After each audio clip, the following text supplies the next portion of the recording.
नमस्कार, एक बार फिर स्वागत है आप सबका उत्कर्ष क्लासेस पर। दोस्तों, पिछले 5 क्लासेस में हम डीआई पढ़े हैं। आज लास्ट क्लास डीआई की होगी और आज डीआई में मैं मिसिंग नंबर वाली डीआईज, जहाँ पे पूरा डेटा आपको नहीं दिया जाएगा, आपको कुछ एक आधा डेटा मिसिंग होगा और फिर भी क्वेश्चंस पूछे जाएंगे, आपको आंसर करने हैं। हालांकि बहुत डिफिकल्ट नहीं है, मैं आपकी उसमें हेल्प करूँगा, आपको तरीके बताऊँगा। क्वेश्चन को देखते ही आप क्या क्या कर सकते हैं, क्या क्या नहीं कर सकते हैं। और आज की क्लास को इम्पोर्टेंट मानते हुए दोस्तों, आप मेरे साथ साथ सॉल्व कीजिएगा। पीडीएफ डाउनलोड हो जाएगी बाद में। पीडीएफ में से पूरा कॉपी करना या लिखना या पीडीएफ को सेव करना, वो आपका काम है। क्लास में पूरा कुछ लिख नहीं पाओगे, इसलिए क्वेश्चंस को बस सामने जो नोटबुक, रफ पेपर जो भी लेके बैठे हो, क्वेश्चंस को उसके साथ साथ आप सॉल्व करते रहिए। दोस्तों, एक डीआई दी है और अगले 5 क्वेश्चन इसी डीआई पर बेस्ड होंगे। आपसे बोल रहे हैं study the following table carefully. इस टेबल में क्या है? वर्ष 2006, 7, 8, 9, 10। नंबर ऑफ कैंडिडेट्स अपीयर्ड मतलब एग्जाम में बैठे हुए जो अभ्यर्थी हैं उनकी संख्या दी है। 2006 में 450, 2007 में 600, 2008 में डैश लगा है, 480 है 2009 में और 2010 में 380 है। ठीक है। Percentage of appeared candidates who qualified, कितने लोग पास हुए हैं? 450 बैठे हैं, 60% पास हुए हैं, तो 450 का 60% यानी 270 पास हुए हैं। फिर ये स्टेट पी का ब्यौरा है दोस्तों, उसी तरह स्टेट क्यू का ब्यौरा दिया है। बैठे कितने लोग हैं?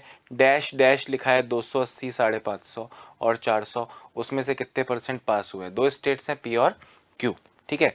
फिर आपसे बोल रहे हैं जो वैल्यूज मिसिंग है, कैलकुलेट द मिसिंग वैल्यू, आपका ही काम है, ऐसा निर्देश में लिखा है। अब निर्देश तो ये हो गए, प्रश्न दोस्तों यहाँ लिखे हैं। हिंदी में भी क्वेश्चन लिखा है मैंने, इंग्लिश में भी क्वेश्चन लिखा है। जरा गौर से देखें क्वेश्चन को, ध्यान से देखते जाओ, है ना।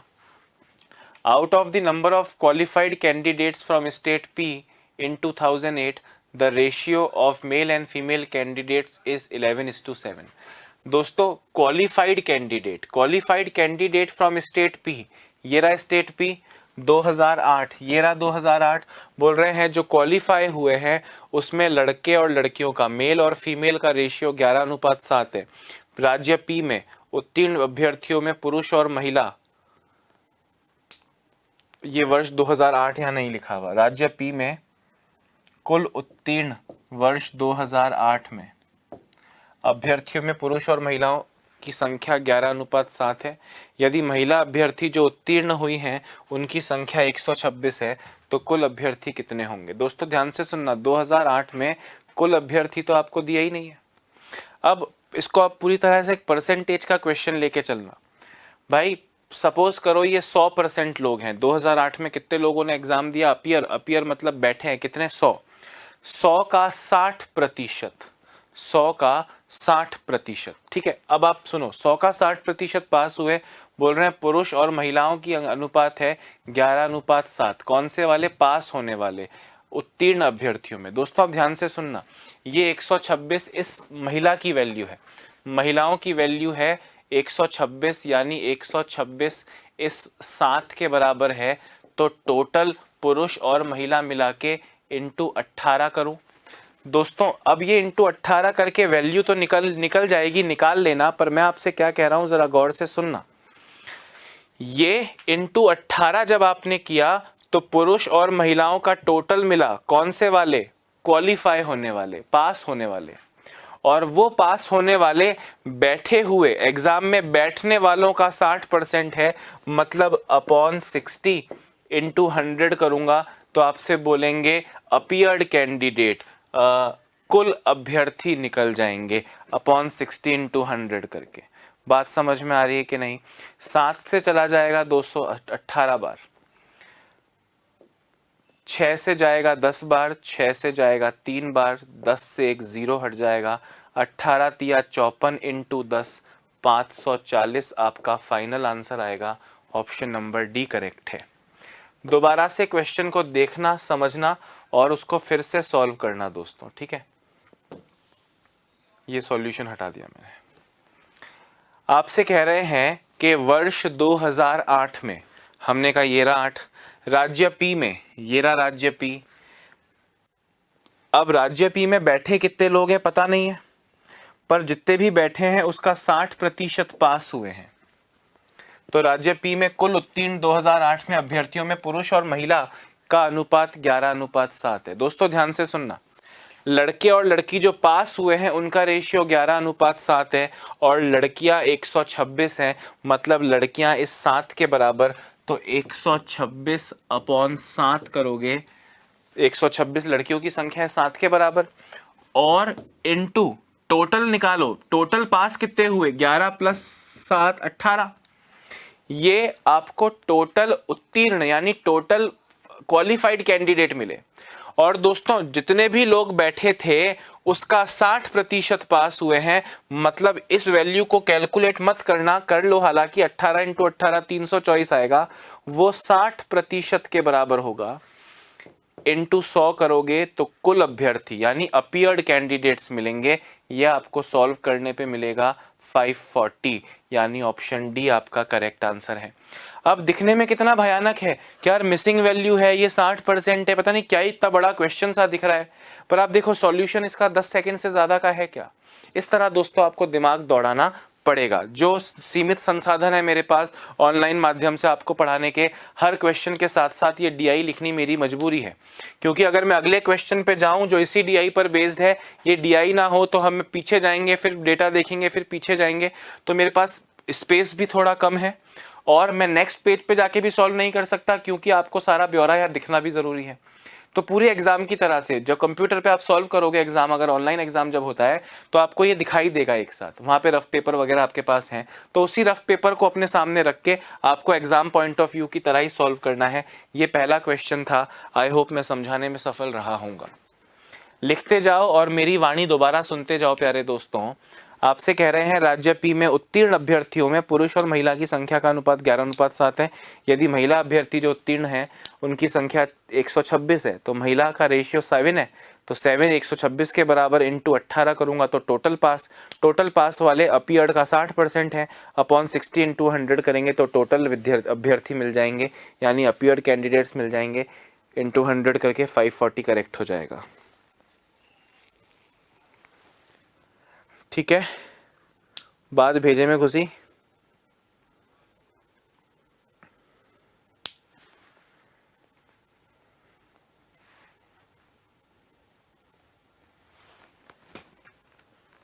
जल्दी जल्दी लिखना है ना।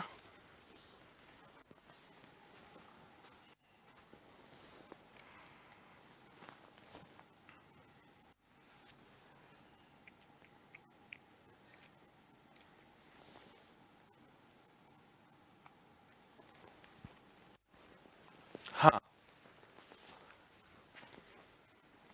आगे बढ़ूं।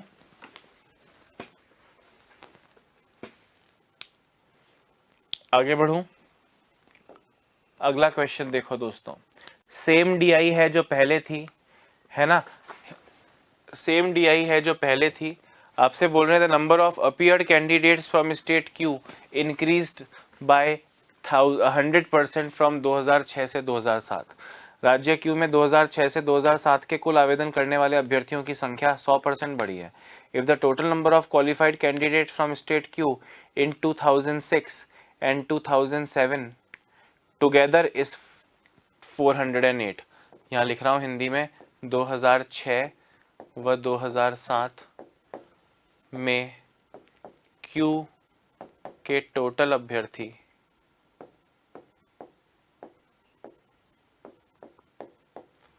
408 है। Then what is the number of appeared candidates from state Q in 2006। तो 2006 में कुल आवेदन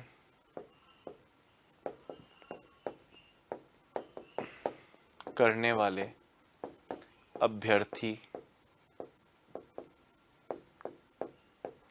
कितने हैं।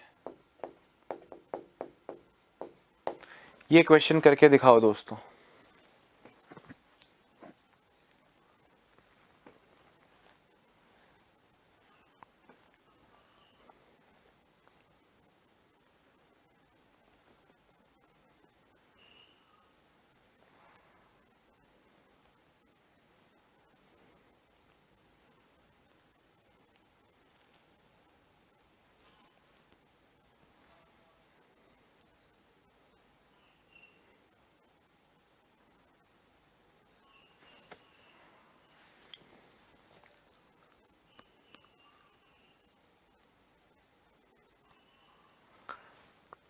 टोटल अभ्यर्थी, टोटल उत्तीर्ण अभ्यर्थी दोस्तों, उत्तीर्ण अभ्यर्थी 2006 और 2007 के टोटल उत्तीर्ण अभ्यर्थी 408 है। दिमाग दौड़ाओ, सिंपल है। परसेंटेज जब पढ़ा था उसके टाइप 2 में इस तरह के क्वेश्चंस आपने किए थे, बस ये डीआई में पूछे जा रहे हैं, ठीक है।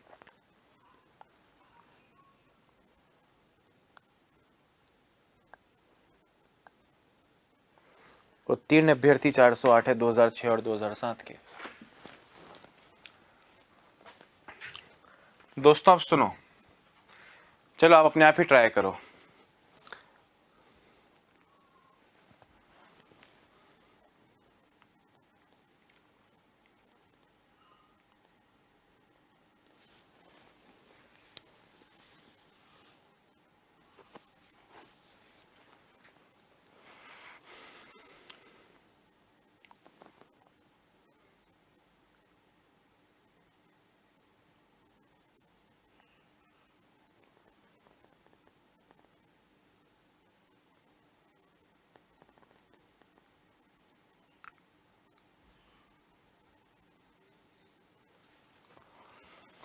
दोस्तों मैंने तो मन में ही कैलकुलेट कर लिया, ध्यान से सुनना। आपसे कह रहे हैं 2006 से 2007 में एग्जाम में बैठने वालों की अपीयर्ड यानी कुल आवेदन की संख्या 100% बढ़ी है। मतलब अगर 2006 में 100 लोग बैठे थे तो 2007 में 100% बढ़ के 200 लोग बैठे हैं, 200 लोग बैठे हैं। अब ध्यान से मेरी बात सुनना दोस्तों, स्टेट क्यू की बात चल रही है। 2006 और 2007 की संख्या मिसिंग है, पर पास होने वाले हैं 2006 में 30%, 2006 में 100 थे, 30% पास हुए, मतलब 30 पास हुए, और 2007 में 45% पास हुए, तो 200 का 45% 90 पास हुए। कुल मिला के पास कितने हुए सर? 120 पास हुए। दोस्तों 120 पास हुए तो दोनों मिला के पास कितने? 408 बोल रहा है, तो 408 उस 120 के बराबर है। आपसे पूछ रहे हैं कि बताओ 2006 में आवेदन करने वाले विद्यार्थी कितने हैं? तो आवेदन करने वाले 100 हैं, इंटू 100 कर दो। इंटू 100 कर दोगे, 20 से जाएगा 5 बार, 6 बार, 6 से जाएगा दोस्तों 68 बार, और आपका आंसर 340 आएगा। 340 यानी ऑप्शन नंबर सी आपका करेक्ट आंसर है। क्वेश्चन को पहले सुनो, कहानी लंबी है। बोल रहे थे number of appeared candidates, exam में बैठने वाले कैंडिडेट स्टेट क्यू में यानी येरा क्यू में 100% बढ़े हैं 2006 से 2007 में। मतलब 2006 में 100 थे तो 2007 में 200 हो गए।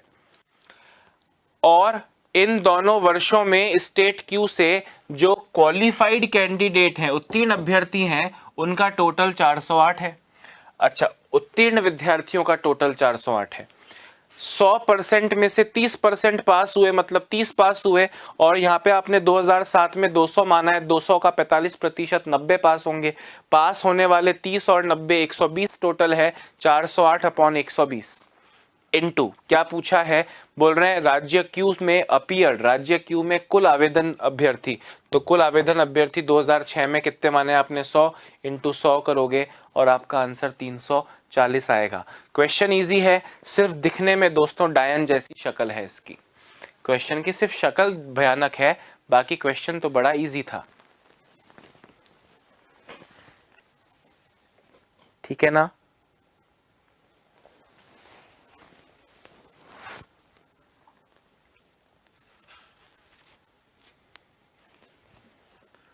आगे बढ़े क्या?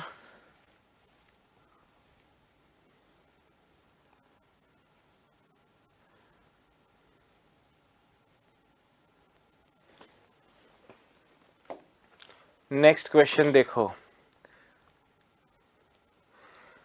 वर्ष 2006 और 2007 में राज्य पी के उत्तीर्ण अभ्यर्थियों की संख्या का अंतर ज्ञात करो। 2006 और 2007 राज्य पी के उत्तीर्ण अभ्यर्थियों का अंतर ज्ञात करो। दोस्तों ये तो आसानतम इजीएस्ट क्वेश्चन हुआ, ये तो इजीएस्ट क्वेश्चन हुआ।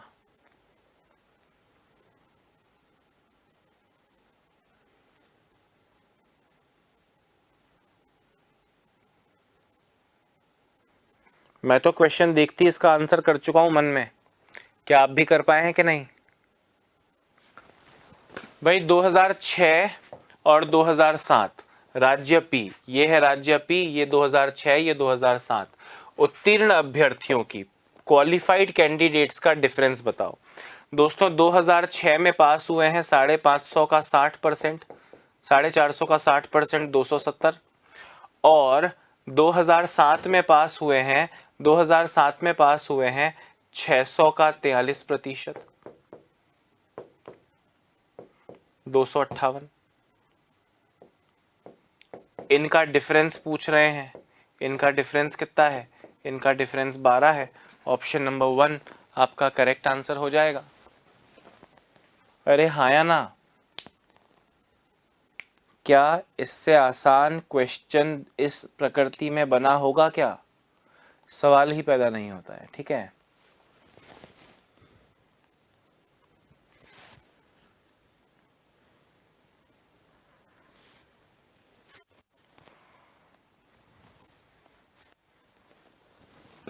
ये मिसिंग टर्म वाली डीआई दोस्तों बेसिकली पीओ के एग्जाम्स में, मेंस में कभी कभी पूछ ली जाती है, पर होती इजी है, सिर्फ दिखने में बच्चों को लगता है कुछ टेंशन वाली बात है। अगला क्वेश्चन देखो, if the average number of qualified candidates from state Q in 2008 and 2009 and 2010 is 210, यदि राज्य Q में वर्ष 2008, 9, 10 के अभ्यर्थी की संख्या 2010 है, औसत 210 है, 2010 नहीं 210 है, तो वर्ष 2010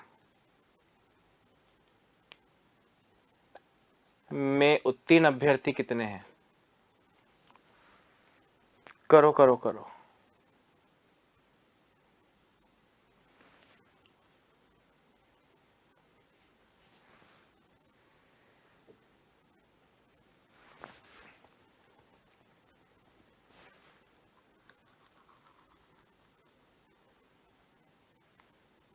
अच्छा क्वेश्चन है, करो।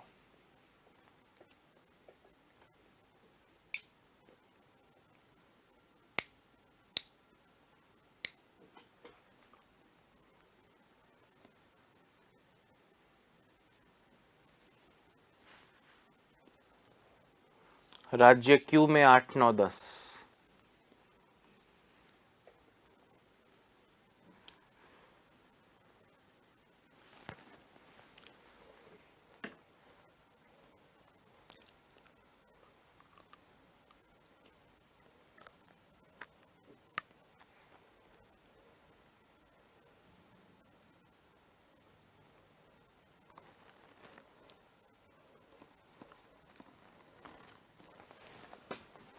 हो गया।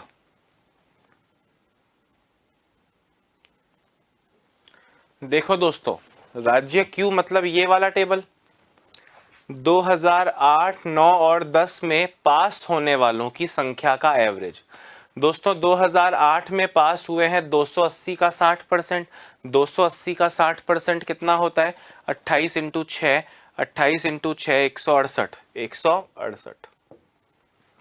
अच्छा, 550 का 50%, 275 2009 में, और 2010 का वैल्यू नहीं पता, पर इनका एवरेज, तीन संख्याओं का एवरेज 210 है, तो टोटल कितना हो जाएगा? 630। आप मुझे बताओ, क्या ये वैल्यू आप निकाल सकते हो? है ना? ये वैल्यू कैसे निकलेगी भाई? इसमें से घटा लूं 630 में से 168 और 275 घटा लूं, यानी 253 घटा लूं, 160 और 270, 430, 430 और 13, 443 घटा लूं, 443, 630 माइनस 6 माइनस 443 माइनस कर लें इसमें से, तो दोस्तों अपने को मिलेगा 200 में से 13 कम 187। दोस्तों 187, 2010 में अभ्यर्थी कितने हैं जो पास हुए हैं? 2010 में 187 है, मतलब ऑप्शन डी आपका करेक्ट आंसर हो जाएगा। बहुत सिंपल है। भाई 2280 का 60% निकल गया, 550 का 50% निकल गया। ये दो वैल्यू हो गई। तीसरी वैल्यू 2010 की पता नहीं, पर तीनों को जोड़ के एवरेज 210 आता है। मतलब अपॉन 3 इज इक्वल टू 210, वो 3 जाके 630 से 210 से मल्टीप्लाई होगा, यानी तीनों का टोटल 630 आना चाहिए। इन दोनों को 630 में से घटा लूंगा तो जो बचेगा वो तीसरा साल जो पता नहीं था, यानी 2010 पता नहीं था, वो आंसर होगा। इस क्वेश्चन को दोस्तों वो लेंदी कर सकते थे, कैसे बोलते? तो बताइए 2010 में कितने प्रतिशत अभ्यर्थी उत्तीर्ण हुए? तो हम क्या करते हैं, 187 उत्तीर्ण हुए, कितने में से? 400 में से। तो ये परसेंटेज में कितना हुआ? हमने कहा 4 से काट लो, 46.75 अपना आंसर हो जाता। पर खैर परसेंटेज में पूछा नहीं है, इसलिए अपने को ज्यादा बताना भी नहीं है। बात गहराई से समझे या नहीं?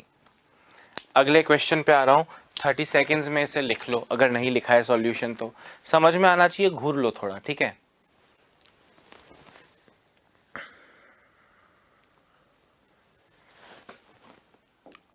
अगला क्वेश्चन देखो। If the ratio of the number of qualified candidates from state P in 2009 to that 2010 is 14:9। P में 2009 व 2010 में उत्तीर्ण अभ्यर्थियों का अनुपात 4:9 है। तो what is the number of qualified candidates from state P in 2009? 2010 में उत्तीर्ण अभ्यर्थी कितने हैं?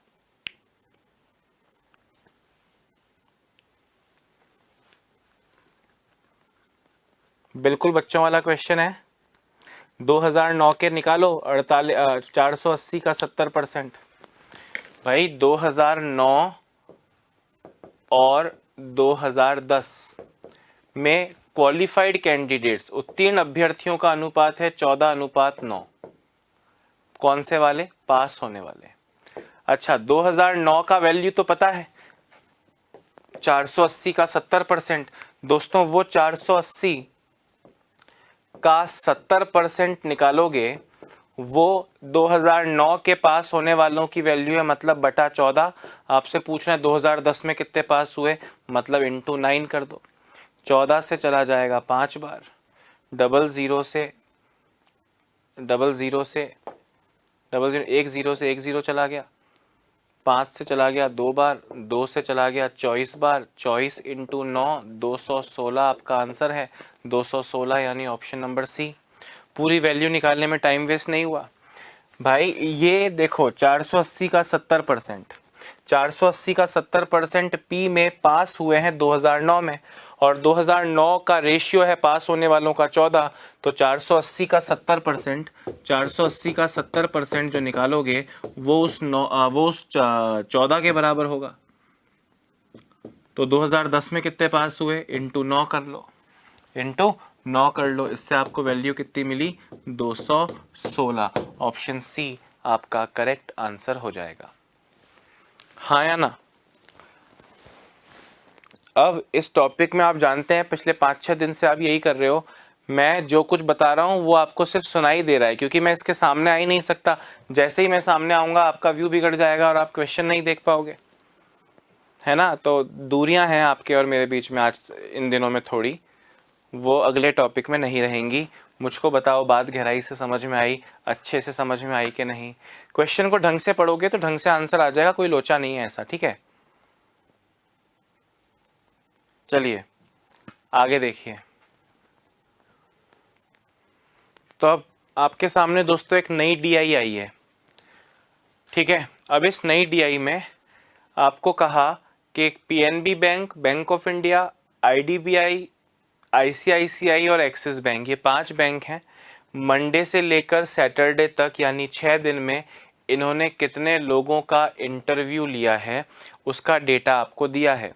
बीच में कुछ टर्म्स मिसिंग हैं, पर इस बार वो मिसिंग टर्म्स आप इजीली निकाल सकते हैं। दोस्तों टोटल दिया है आपको पीएनबी का टोटल। दोस्तों पीएनबी का टोटल अगर दिया है तो एक वैल्यू मिसिंग है, 17 + 21 38, 38 + 23 61, 61 और 10 71, 71 और 17 88, 17 और 21 34, 34 और 23 57, 57 और 10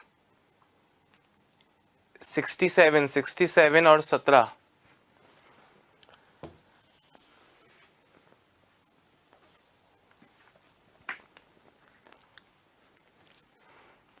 दोस्तों नई डीआई आपके सामने है। आपको बोला है कि PNB, bank of India, IDBI, ICICI और एक्सिस बैंक, ये 5 बैंक हैं। इन्होंने मंडे को कितने लोग का इंटरव्यू लिया, ट्यूसडे को, वेंसडे को, थर्सडे को, फ्राइडे को, सैटरडे को, इस तरह से आपके सामने क्वेश्चन रखा है। आपको कुछ मिसिंग टर्म्स दी हैं, वो मिसिंग टर्म्स आप वैल्यू निकाल सकते हो। कैसे? आपको टोटल दिया है 112 कि पीएनबी का टोटल 112 है, तो एक वैल्यू मिसिंग है, बाकियों को जोड़ के 112 में से घटा दो। ऐसे करते हुए आप मिसिंग टर्म्स की वैल्यू निकाल सकते हैं। क्वेश्चन में जब जरूरत पड़ेगी हम तभी निकालेंगे, उससे पहले निकाल के अपना टाइम वेस्ट नहीं कर रहे। क्वेश्चन देखो क्या है। आईडीबीआई बैंक द्वारा बुधवार को साक्षात्कार लिए गए अभ्यर्थियों की संख्या उस दिन के साक्षात्कारों की कुल संख्या का कितने प्रतिशत है? अगर आप इस क्वेश्चन का आंसर कर सकते हैं तो आप जिंदाबाद हैं, नहीं तो दोस्तों बहुत प्रॉब्लम है।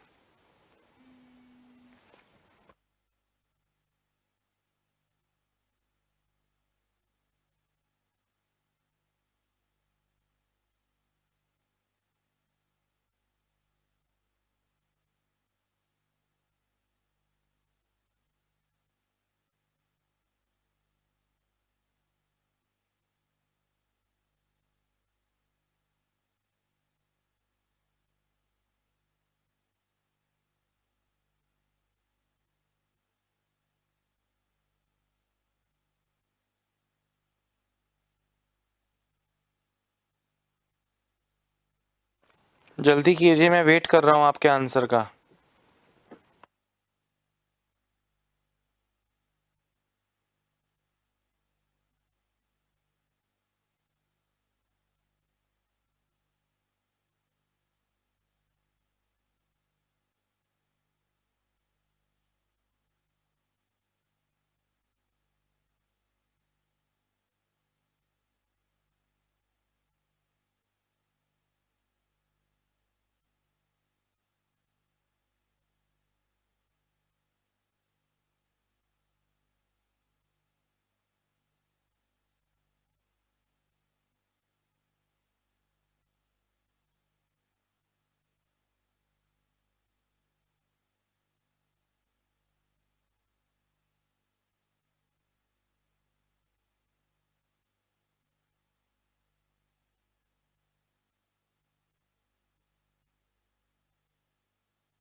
हाँ, हो गया क्या? देखो भाई, आईडीबीआई में बुधवार को साक्षात्कार लिए गए, हमने कहा आईडीबीआई में बुधवार को साक्षात्कार लिए गए 23। ये उस दिन के साक्षात्कारों की कुल संख्या का, उस दिन के मतलब वेंसडे का सारा टोटल करो। 23 प्लस 12, 23 प्लस 22 45, 45 और 23 68, 68 और 18 86। ये वाली वैल्यू अभी निकालनी है हमको। अब दोस्तों ये वाली वैल्यू निकालो। 25 और 28 53, 53 और 23 76, 76 और 15 91, 91 और 20 111, 123, 111 में से निकला तो बचा 12, 12 और 86 98 टोटल आ गया। कितना आ गया वेंसडे का टोटल? 98। तो अपॉन 98 इंटू 100। इसको जब आप सॉल्व करोगे दोस्तों तो आपको वैल्यू 23.46 के आसपास मिलेगी। मतलब ऑप्शन नंबर 1 23.45 आपका करेक्ट आंसर हो जाएगा। बात घुसी भेजे में? इजी है या कुछ रॉकेट साइंस है? भाई सारी मिसिंग वैल्यू, अब जैसे ये वैल्यू मिसिंग है तो इनको जोड़ के 112 में से घटा लो, ये वैल्यू मिसिंग है तो इनको जोड़ के 109 में से घटा लो। वैल्यू मिसिंग तो है ही नहीं, आप एक तरीके से कह सकते हो। कोई मिसिंग वैल्यू ही नहीं है, जो है वो निकल रही है, इसलिए है ही नहीं। और उसके बाद में आप क्या क्वेश्चन पूछ लेंगे इसमें, क्या इस क्वेश्चन की हैसियत क्या हो सकती है? उससे बाहर कुछ होता नहीं है। आपको इजीली दिख रहा होगा यहाँ पे आपको जो पूछा है उसको सही समझो और सही तरीके से आंसर दे दो। Is that clear guys? समझ में आ रहा है सबको? आगे बढ़ें क्या? अगला क्वेश्चन देखिए। What is the number of candidates interviewed by all banks on Tuesday? जैसे अभी वेंसडे का टोटल किया था वैसे ट्यूसडे का टोटल कर लो। ये वैल्यू 12 आई थी, आपको याद है, हालांकि इस क्वेश्चन में जरूरत नहीं पड़ेगी। बोल रहे हैं ट्यूसडे का टोटल बताओ। हमने कहा एक ये वैल्यू मिसिंग है, बाकी सबको जोड़ना ही है ट्यूसडे वालों को। इसकी वैल्यू मिसिंग है, निकालो। 18 और 22, 18 और 22 40, 40 और 14 40 और 14 54, 54 और 10 64, 64 और 26 90, 90 109 में से घटाओ तो ये आया 19।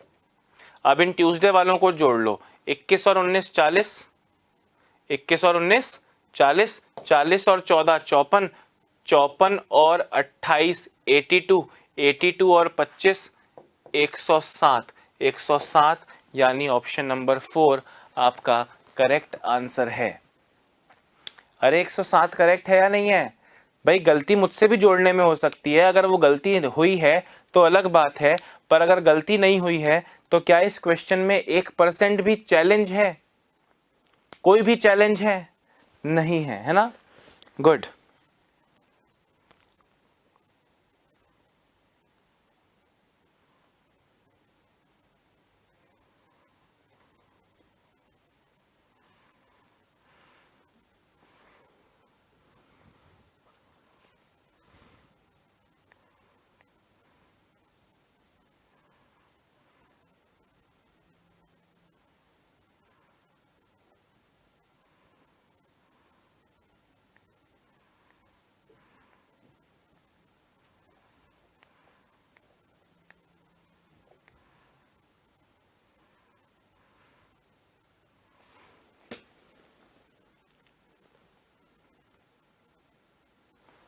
आगे देखिए, by approximate what percent the number of ICICI bank on Thursday increased with respect to that of interviewed on the previous day. ICICI bank द्वारा गुरुवार को हुए साक्षात्कार पिछले दिन के मुकाबले कितने परसेंट बढ़े?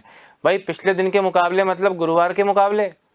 अरे गुरुवार को बुधवार के मुकाबले। अभी आपने वैल्यू निकाली थी, 12 आई थी। कितनी आई थी? फर्स्ट क्वेश्चन में निकाली थी 12 आई थी, ये मिसिंग वैल्यू आईसीआईसीआई के नीचे जो है बुधवार की। क्वेश्चन देखते ही आंसर आ गया मेरा, तो मेरा क्वेश्चन तो आंसर तो क्वेश्चन देखते ही आ गया।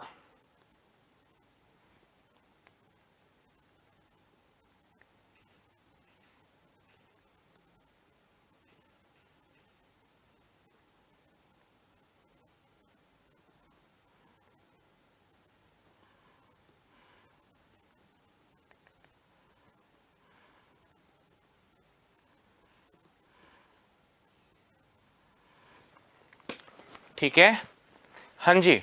बाय, अब देखो अभी आपने ये वैल्यू 12 निकाली थी, एक बार वापस चेक कर लो। 25 और 28 53, 53 और 23 76, 76 और 15 91, 91 और 20 111, 111 123 में से निकालोगे तो 12 बचेगा।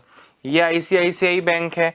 बोल रहे हैं जो आईसीआईसीआई बैंक का है वो थर्सडे को बुधवार के मुकाबले कितना बढ़ा? हमने कहा 12 से 23 9 बढ़ा। बुधवार के मुकाबले मतलब 12 के मुकाबले इंटू 100, इससे मुझे आंसर मिला 75%। और 75% तो ऑप्शन में है नहीं, तो नन ऑफ दीज आपका करेक्ट आंसर हो जाएगा। गुरुवार को पिछले दिन के मुकाबले, तो गुरुवार के लिए पिछला दिन बुधवार ही है, तो 23-12 के मुकाबले कितना बढ़ा? 23-12 के मुकाबले 75% बढ़ गया, मतलब 9 बढ़ गया। सॉरी 11 बढ़ा है ना, 12 और 23 का डिफरेंस तो 11 होता है यार, 11 बढ़ा है, सॉरी। 25 से गया 4 बार, 4 से गया 25 बार, 4 से गया 3 बार, 3 इंटू 25 275 बटा 3, यानी 91.66। 91.66 मतलब अप्रोक्सीमेटली 92 भी हो सकता है, क्योंकि अप्रोक्सीमेट लिखा है। लगभग कितने परसेंट बढ़ा है? 92, क्योंकि 91.66 आ रहा है। ठीक है, 91.66 मतलब अप्रोक्सीमेटली 92।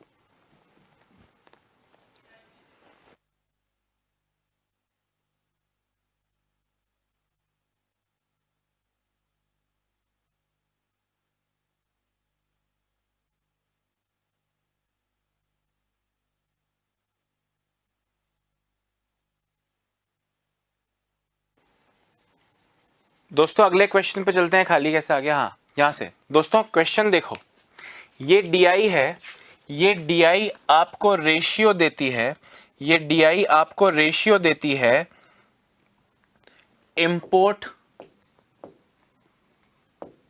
टू एक्सपोर्ट का, आयात का निर्यात से अनुपात दिया है। आयात पहले है, निर्यात बाद में है। आयात का, इंपोर्ट का एक्सपोर्ट से अनुपात, जो ये स्ट्रेट लाइन ब्लू कलर की दिख रही है वो कंपनी ए है, और जो डॉट डॉट डॉट दिख रही है दोस्तों वो कंपनी बी है। ध्यान से मेरी बात सुनना। अब ये वैल्यू 1.2 है, यानी 2008 में बी कंपनी का आयात से निर्यात का अनुपात 1.2 है। अब आप कहेंगे सर रेशियो तो 2:1, 3:2, 5:3 ऐसा होना चाहिए, ये ऐसा कैसा 1.2 लिखा है? मैंने बोला 1.2 का मतलब क्या है कि इंपोर्ट का एक्सपोर्ट से रेशियो है 1.2, मतलब पॉइंट हटाओ, 0 लगाओ, 10:6 यानी 12:10 यानी 6:5। ठीक है, तो ये जो डॉटेड लाइन है दोस्तों, जैसे देखो ये वैल्यू कितनी है सर, ये 0.5 है। ये वैल्यू कितनी है सर, ये 0.25 है। ये वैल्यू कितनी है सर, ये 2.5 है। दोस्तों ये वैल्यू कितनी है सर, ये 2.4 है। ये वैल्यू कितनी है सर, ये 1.1 है। ये वैल्यू 1.2 लिख के दी है, ये वैल्यू 1.6 लिख के दी है। समझ रहे हो बात को कि नहीं? तो ये दोस्तों कंपनी ए और कंपनी बी के आयात से निर्यात का अनुपात है, आयात से निर्यात का अनुपात है, आयात का निर्यात से अनुपात है। अब क्वेश्चन क्या है देखो, अगले जो भी 4-5 क्वेश्चन हैं वो इसी DI पर आधारित रहेंगे। If the total import of company A in the year 2010 was rupees 54.6, the total import of A in 2010। दोस्तों 2010 में कंपनी ए का इंपोर्ट कितना है, 2.5। आप ये बोल सकते हो 2.5 इंपोर्ट है और 1 एक्सपोर्ट है, 2.5:1, 2.5:10 भी बोल सकते हो, है ना, जो भी आप चाहो। ठीक है, then what was its export? दोस्तों हमने क्वेश्चन से देखा कि इंपोर्ट का एक्सपोर्ट से, आयात का निर्यात से अनुपात है 2.5। 2.5 मतलब 2.5 और 1 पॉइंट हटाओ, 0 लगाओ, 5 से काटो, 5 बार और 2 बार। बोल रहे हैं टोटल जो इंपोर्ट था वो 54.6 था, तो 54.6 इस 5 के बराबर आपसे कह रहे हैं, तो एक्सपोर्ट कितना होगा? एक्सपोर्ट के लिए दोस्तों 2 से मल्टीप्लाई कर देता हूं, 54.6 इंटू करूंगा तो 109.2 अपॉन 5, इससे आपको आंसर मिलेगा दोस्तों 21.84 लाख रुपीज। लाख में है तो लाख में, करोड़ में है तो करोड़ में, 81.84 लाख रुपए, यानी ऑप्शन नंबर बी आपका करेक्ट आंसर हो जाएगा। ठीक है,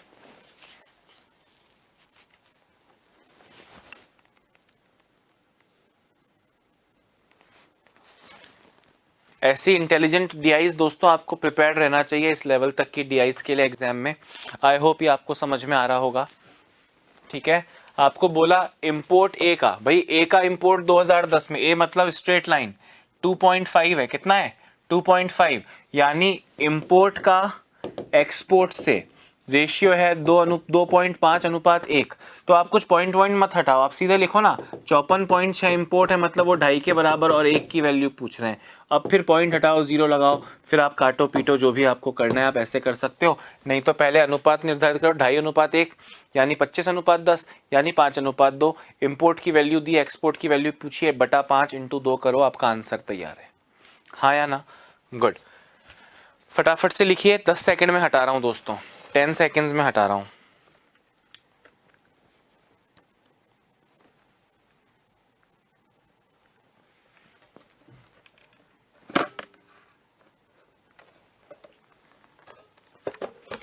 आगे बढ़ते हैं, क्वेश्चन देखो।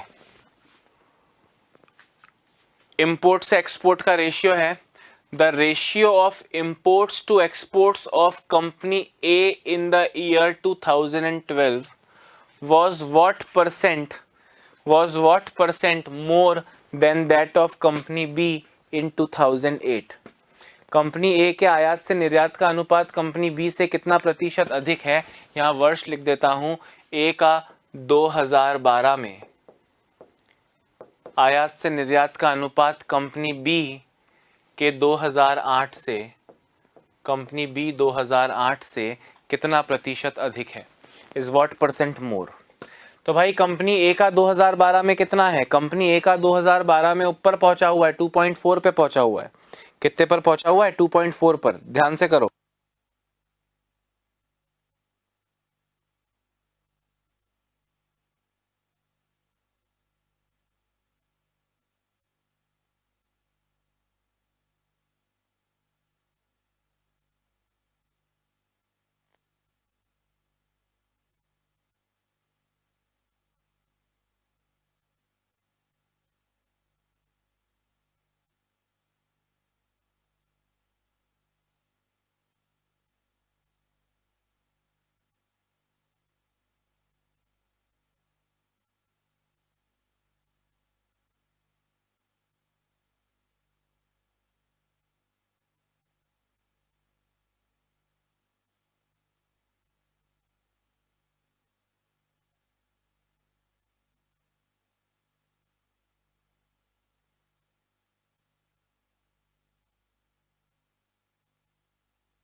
हाँ दोस्तों,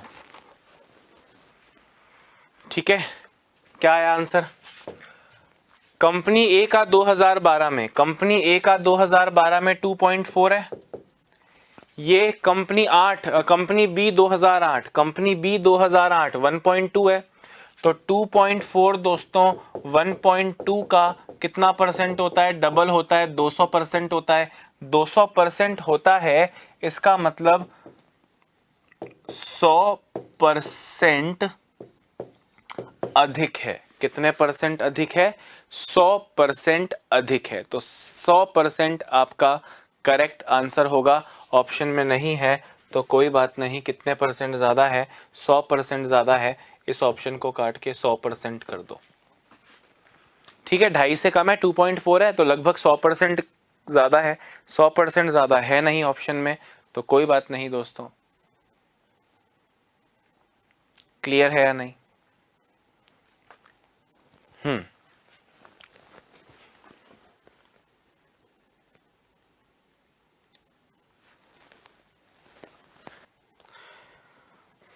देखो अगला क्वेश्चन लिखा है, if the imports of company A in the year 2012। दोस्तों 2012 कंपनी ए की बात चल रही है, 2.4 रेशियो है। ठीक है, इंपोर्ट और एक्सपोर्ट का रेशियो 2.4 है।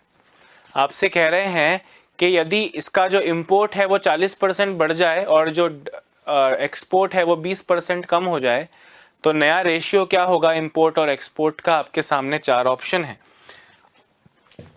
फटाफट से सोचो कि क्या आंसर आना चाहिए, फटाफट से सोचो कि क्या आंसर आना चाहिए।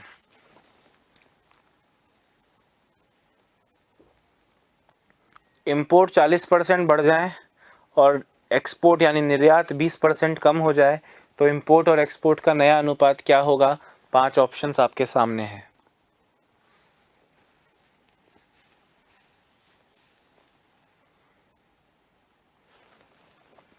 सोचो सोचो सोचो सोचो सोचो।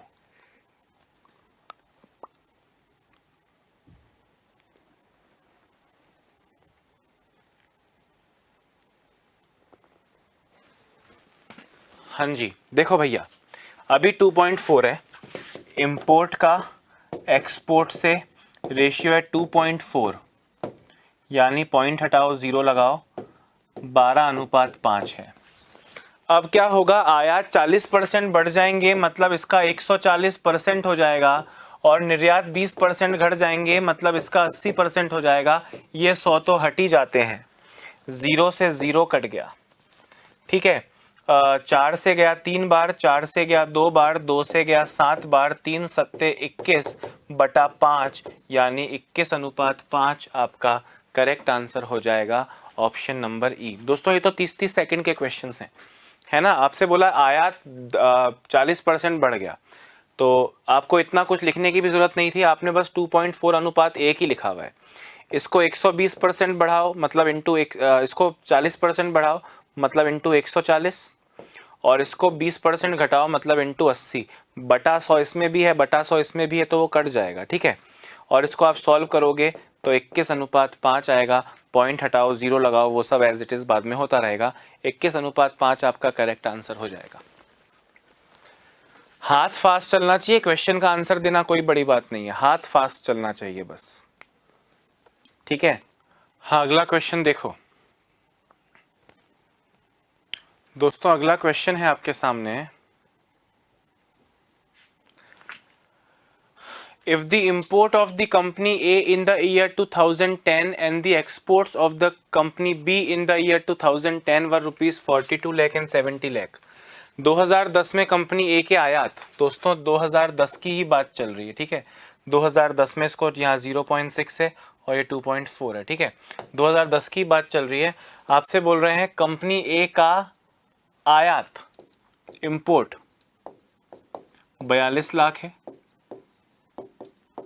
और कंपनी बी का निर्यात 70 लाख है। तो लास्ट में क्वेश्चन क्या पूछा है कि कंपनी बी के आयात कंपनी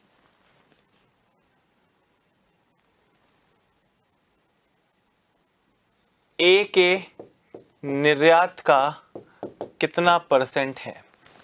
अब दोस्तों आपको बी का निर्यात पता है, बी का आयात चाहिए, रेशियो है 0.6। दोस्तों ये 0.6 आयात है तो निर्यात 1 होगा, यानी ये जो 70 है, अगर मैं यहाँ पे आपसे कहूँ कि इसका आयात बताओ तो आपका आंसर होगा 70, 1 के बराबर है तो 0.6 कितने के बराबर होगा, मैं कहूँगा 4.2 के। 70 लाख 4.2 लाख, 70 लाख और 42 लाख के, कितने लाख के, 42 लाख के, ठीक है। और कंपनी ए का निर्यात, दोस्तों कंपनी ए का निर्यात आयात है 42 लाख और वो है 2.5 के बराबर। तो अगर मैं ए के निर्यात की बात आपसे कहूँ, ए के निर्यात की बात आपसे कहूँ तो आप कहेंगे सर 42 लाख जो है वो 2.5 के बराबर है, तो 1 की वैल्यू बताओ।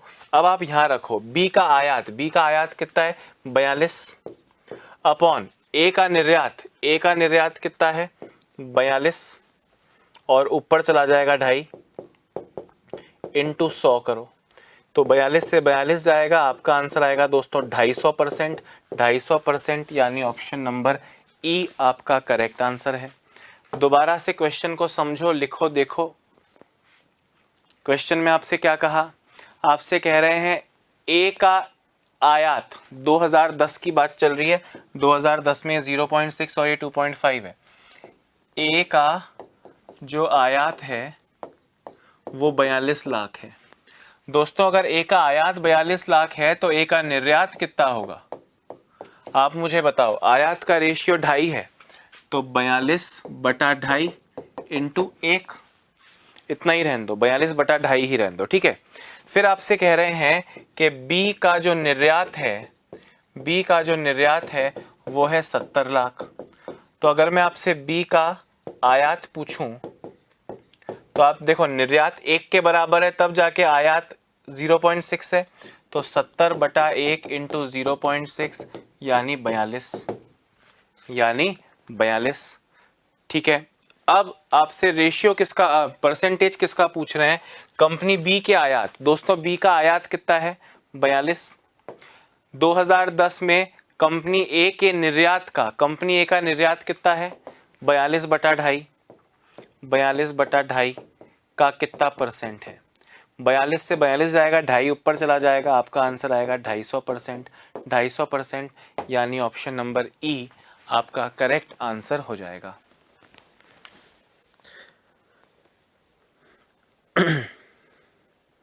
चीजें थोड़ी समझने वाली हैं, इसीलिए इतना जोर दे रहा हूं, समझो, ठीक है।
हाँ, अगला क्वेश्चन देखो, in which year is the difference between import and export of the company is minimum.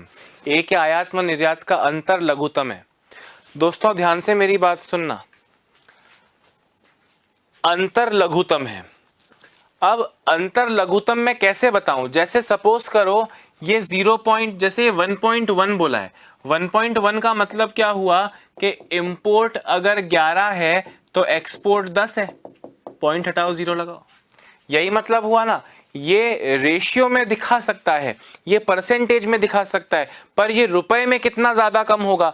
यहाँ ये थोड़ी बोला है परसेंटेज में कम से कम डिफरेंस होना चाहिए, ये बोला डिफरेंस कम से कम कब है। तो दोस्तों डिफरेंस कम से कम कब है ये आप और मैं नहीं बता सकते। हाँ, एक वैल्यू होती तो बोलते दोनों बराबर हैं, पर कहीं वन वैल्यू तो है नहीं, 1.1 1.2 है, 2.4 है, 2.5 है, 0.5 है। तो इसका आंसर दोस्तों नन ऑफ दीज, स्पेशली अगर ये ऑप्शन मिलता कैन नॉट बी डिटरमाइंड, तो आपका अपर्याप्त आंकड़े ज्ञात नहीं कर सकते हैं, तो ज्यादा करेक्ट होता। हालांकि फिलहाल none of these correct answer होगा। किस वर्ष कंपनी ए के आयात व निर्यात का अंतर लघुतम है। कंपनी ए जो भी है, यहाँ 0.5 है, यहाँ 2.5 है, यहाँ 0.25 है, यहाँ 2.4 है, और यहाँ पे 1 कुछ होगा, यहाँ पे एग्जैक्टली 1 है। अच्छा हाँ, यहाँ पे 1 है दोस्तों, देखो ये यहाँ पे 1 है। 1 का मतलब दोनों बराबर हैं, दोनों बराबर है का मतलब अंतर 0 है, तो दोनों बराबर हैं, इसलिए 1 आपका करेक्ट। ये 1 किस पे है, 2013 पे है, तो 2013 आपका करेक्ट आंसर हो जाएगा। पर अगर ये वैल्यू कहीं 1 नहीं होती तो आंसर होता अपर्याप्त आंकड़े। बात आ रही है समझ में, क्योंकि वो रुपए में कितना डिफरेंस होगा भाई, कोई चीज 11 है तो कोई चीज 10 है, पर ये तो रेशियो है ना। अब अगर ये 1 करोड़ है, ये अगर सपोज करो 11 करोड़ है तो ये 10 करोड़, ये 110 करोड़ तो ये 100 करोड़, तो 10 करोड़ का डिफरेंस है, 1 करोड़ का डिफरेंस है, अपन बता नहीं सकते। फिलहाल आंसर 2013, क्योंकि वो एग्जैक्टली 1 है उस पे। 2013 पे ये ब्लू लाइन कितने पे है, 1 पे है, तो 1 का मतलब डिफरेंस है ही नहीं, 1:1, 1:1 बराबर है। 2013 करेक्ट होगा। लास्ट क्वेश्चन देखो इस टीआई पर आधारित जो है, for company A the export is greater than import for how many years from 2008 to 2014। Company A के लिए निर्यात आयात से दिए गए कितने वर्षों में अधिक था। दोस्तों अब सुनो, ये रेशियो है आयात अनुपात निर्यात का। अगर ये वैल्यू 1 से अधिक है, अगर ये वैल्यू 1 से अधिक है मतलब आयात ज्यादा है निर्यात कम है, और 1 से कम है, 1 से कम है तो निर्यात अधिक है और आयात कम है। अपने को पूछ रहा है क्या अधिक होना चाहिए, निर्यात आयात से कितनी बार अधिक है, मतलब एक से कम वैल्यू होनी चाहिए कंपनी ए के लिए।